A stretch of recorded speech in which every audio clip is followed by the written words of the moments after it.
That fresh morning. That fresh morning. C'est sur les 104.5 Urban FM, la station urbaine, dans le petit clin d'œil civique de ce vendredi, en plein Saint-Valentin, que Gina nous parle d'amour, c'est ça? Oui, donc aujourd'hui c'est une rubrique assez soft, franchement, pour permettre à tout le monde de décompresser un petit peu. Allez, on pose ses bras comme ça, vous voyez, après le sport, voilà. Et puis on libère tout le stress, on se détend, voilà. On fait le yoga, comme Oga. On expire. Notre esprit est en paix. Donc si vous êtes au volant de votre voiture, prenez une grande inspiration, ensuite expirez, voilà, prenez du bon temps, essayez de vous détendre ce matin. Oui, vous êtes bien sûr Urban Yoga.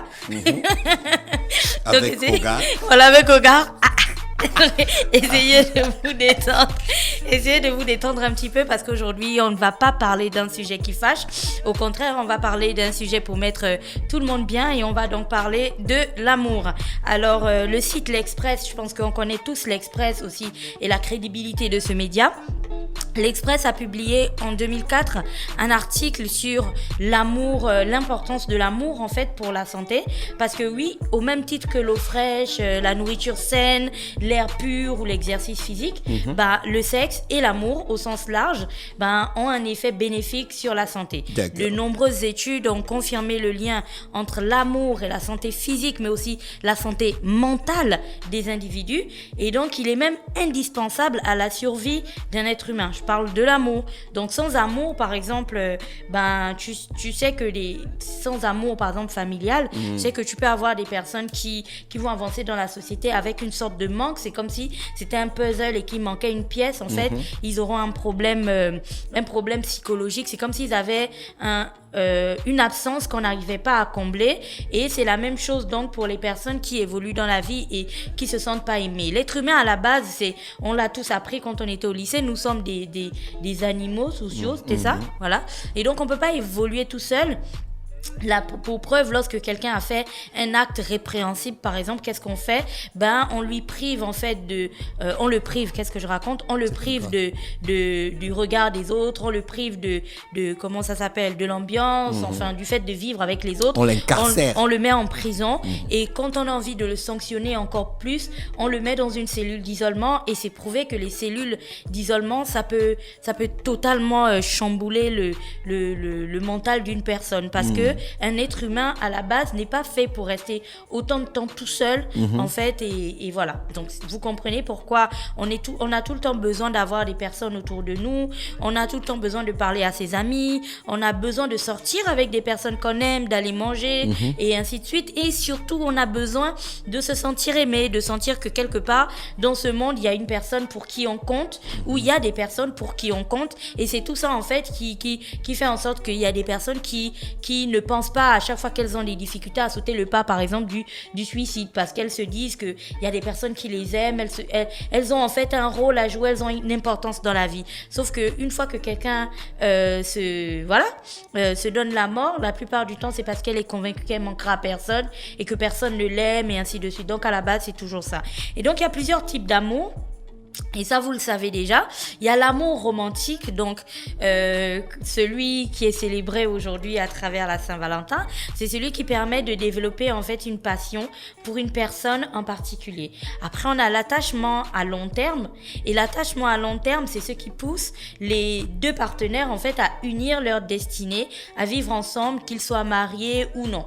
Après, tu as le désir sexuel. Et ça, c'est une autre forme d'amour qui conduit à la copulation, mais qui est véritablement en fait motivé par les instincts basiques des êtres humains, donc la reproduction et ainsi de suite. Et donc comme tout être humain peut aimer une personne de tout son cœur et être profondément attaché à une seconde et en désirer par exemple une troisième, tu vois, parce que il faut faire la différence. Tu vas avoir une personne qui peut être attirée, donc c'est pour ça que je t'ai parlé des trois types d'amour.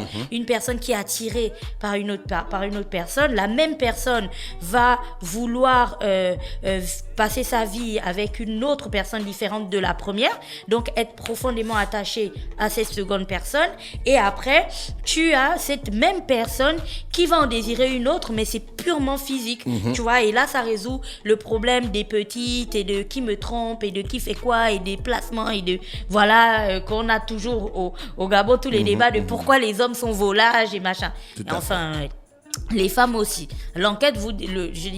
L'étude vous montre bien que vu qu'il y a 3 types d'amour qu'on a identifiés, une personne peut très bien vivre les 3 types d'amour au même moment, tu vois, avec 3 personnes différentes.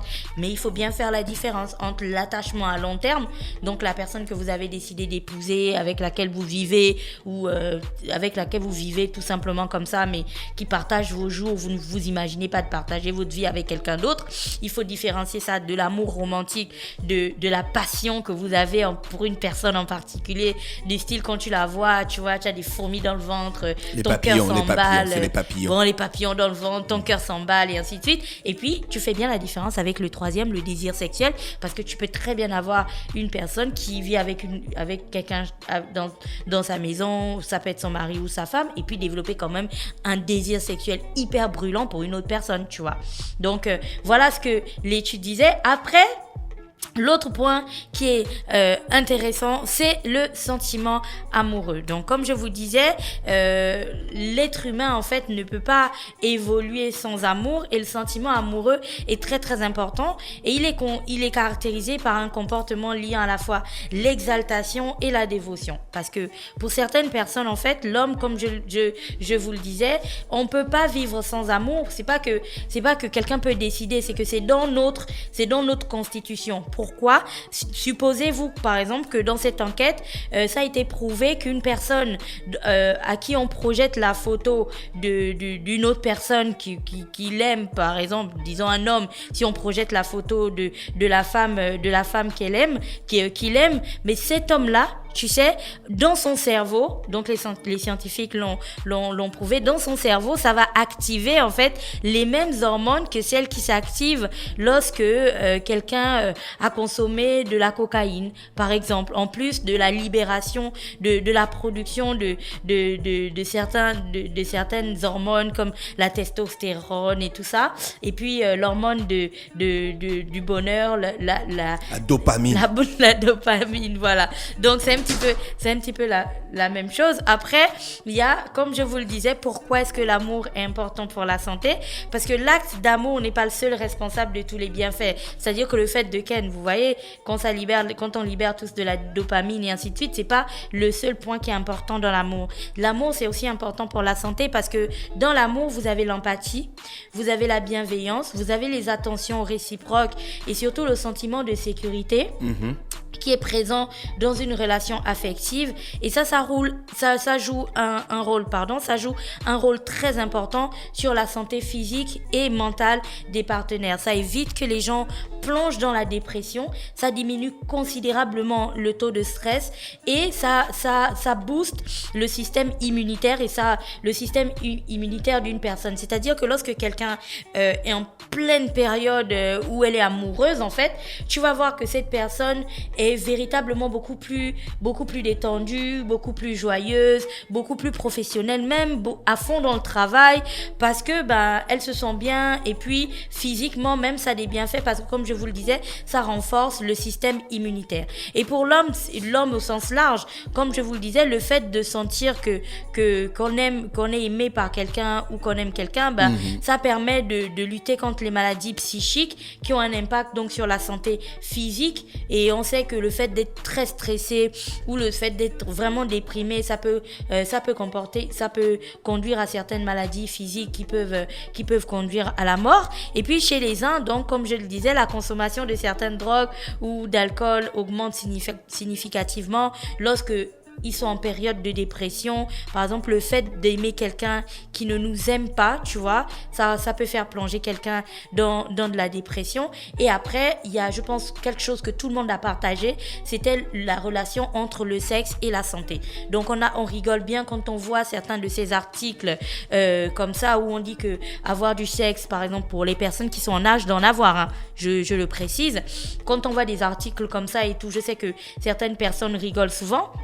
Mais c'est prouvé aussi que avoir du sexe réduit de 30% par exemple l'incidence du cancer de la prostate chez les hommes, et puis après avoir une vie sexuelle satisfaisante, ça réduit les risques de diabète, d'hypertension et de maladies cardiovasculaires. Et ça, peut-être que ça aiderait à répondre à ta question, pourquoi on colle la Saint-Valentin aux hôtels et puis à toutes ces histoires de sexe et ainsi de suite. Peut-être que ça répondra à ta question. Après, tu as aussi l'amour et la stabilité. Donc là, je suis en train de vous donner tous les points sur lesquels l'amour intervient. Vraiment, l'amour et la stabilité.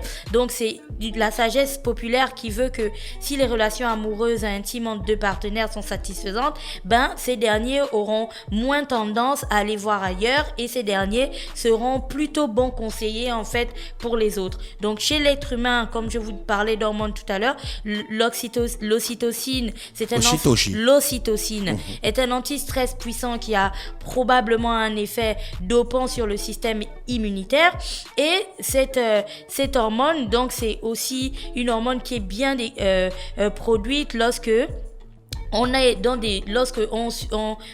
vit en fait des manifestations de tendresse physique qui augmentent le plaisir et l'envie de vivre à deux. Donc là, on n'est plus sur quelque chose de sexuel, on est vraiment sur une hormone que l'on produit en fait, qui incite par exemple les partenaires à rester au lit à leur réveil ou tout simplement à passer du temps ensemble, tu vois, l'un sur l'autre, à développer ce sentiment de sécurité et de confiance qui solidifie en fait les couples. Après, tu as l'amour et l'individu. Donc, quelle que soit la forme d'affection qu'un individu éprouve, que ce soit de l'amour, de l'attachement ou du désir, on est convaincu d'une chose, c'est que ça rend meilleur, parce que l'amour rassure l'individu, ça le valorise, parce que le fait de savoir que on est aimé par une autre personne, donc autre que nous, parce que nous-mêmes on s'aime d'abord, on est aimé par une autre personne, ça augmente notre sentiment, ça augmente un petit peu la valeur que nous-mêmes on se donne.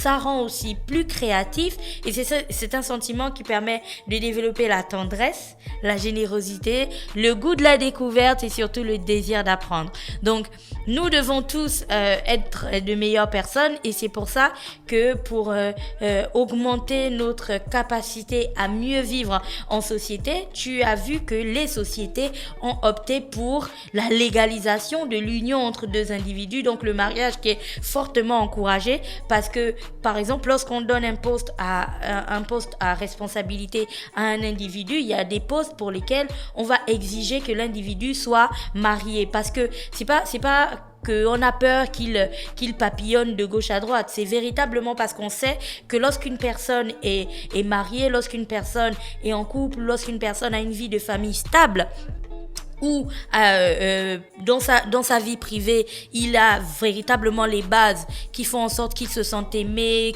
qu'il soit quelqu'un d'assez cohérent dans sa manière de penser, il sera beaucoup plus performant dans le travail qu'on lui confie. C'est pour ça que pour certains postes à responsabilité, on exige véritablement qu'une personne soit mariée. Et donc vous comprenez que l'amour, au-delà du fait que ce soit quelque chose de fun, de drôle et ainsi de suite, et que parfois il arrive que ça brise des cœurs aussi, c'est aussi quelque chose d'hyper important pour la santé des êtres humains et on n'a pas choisi de le vivre ou de pas le vivre, comme dirait Sandrine. C'est un sentiment qu'on ne décide pas d'avoir en fait, ça te tombe dessus et puis tu le vis tout simplement. Et vous comprendrez que c'est aussi dans la formation même, la formation physique et biologique des êtres humains, parce que des êtres humains, parce que le fait d'aimer, ça te permet de produire plein d'hormones qui te mettent bien, qui te mettent en bonne santé, et surtout qui te permettent d'être plus vivant et de vivre longtemps. Voilà.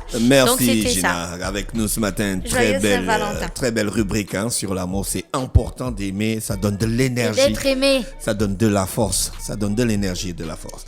Merci à tous les auditeurs des 104.5 Urban FM, la station urbaine. Sur ce, on va se retrouver en publicité. Stop Fresh Morning.